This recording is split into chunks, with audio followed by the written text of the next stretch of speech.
જય શ્રી કૃષ્ણ મિત્રો, ચાલો આજે આપણે ફણગાવેલા મગનો હાંડવો બનાવીએ. એક મિક્સર જાર લઈ લીધું છે, એમાં આપણે એક બાઉલ મગ ફણગાવેલા છે એ લઈ લઈશું. લીલા મરચાં ઉમેરીશું, ઉમેરી લઈશું, આદુ ઉમેરીશું, મીઠા લીમડાના પાન ઉમેરીશું, અડધો બાઉલ દહીં ઉમેરીશું, થોડું પાણી ઉમેરી લઈશું અને આપણે હવે એને ગ્રાઇન્ડ કરી લઈશું. આપણું બેટર તૈયાર થઈ ગયું છે, આપણે એને એક બાઉલમાં લઈ લઈશું. હવે આપણે જે બાઉલ ભરીને મગ લીધા હતા એ બાઉલ ભરીને આપણે એક બાઉલ સોજી લઈશું. તો બાઉલ આપણે ચણાનો લોટ લઈ લઈશું. બધી વસ્તુને આપણે બરાબર મિક્સ કરી લઈશું. હવે આપણે બેટરમાં થોડું પાણી ઉમેરી અને બરાબર મિક્સ કરી લઈશું બેટરને. સરસ બેટરને આપણે હવે 10 મિનિટનો રેસ્ટ આપીશું.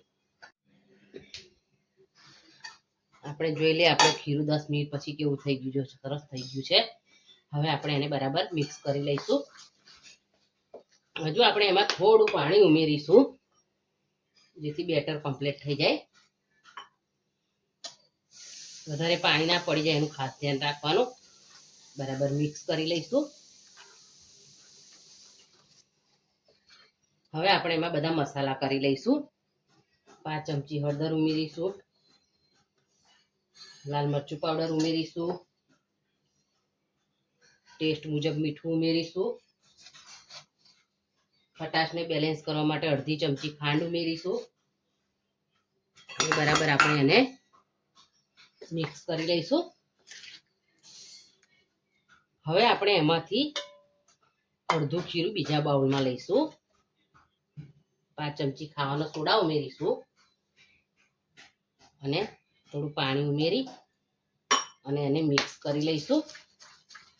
1 ચમચી જેટલું આપણે તેલ પણ ઉમેરી લઈશું. બરાબર મિક્સ કરી લઈશું.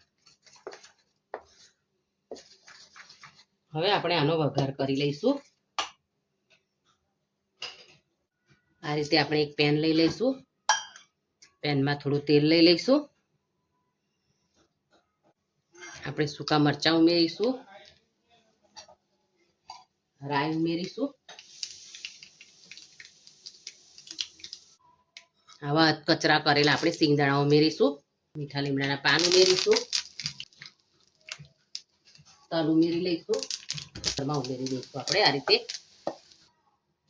આપણે ઉપર પણ થોડા તલ સ્પ્રિંકલ કરીશું. હવે આપણે એને ઢાંકીને થવા દઈશું.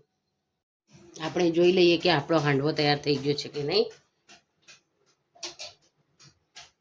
તૈયાર થઈ ગયો છે. હવે આપણે એને ટર્ન કરી લઈશું.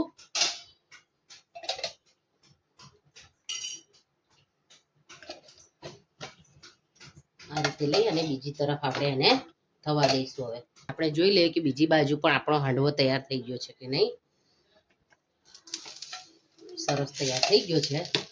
હવે આપણે ગેસની ફ્લેમ ઓફ કરી દઈશું. તો તૈયાર છે આપણો પ્રોટીનથી ભરપૂર હેલ્ધી સ્પ્રાઉટનો હાંડવો. આપણે એને કટ કરી લઈશું. હાંડવાને મેં કેચઅપ સાથે સર્વ કર્યો છે.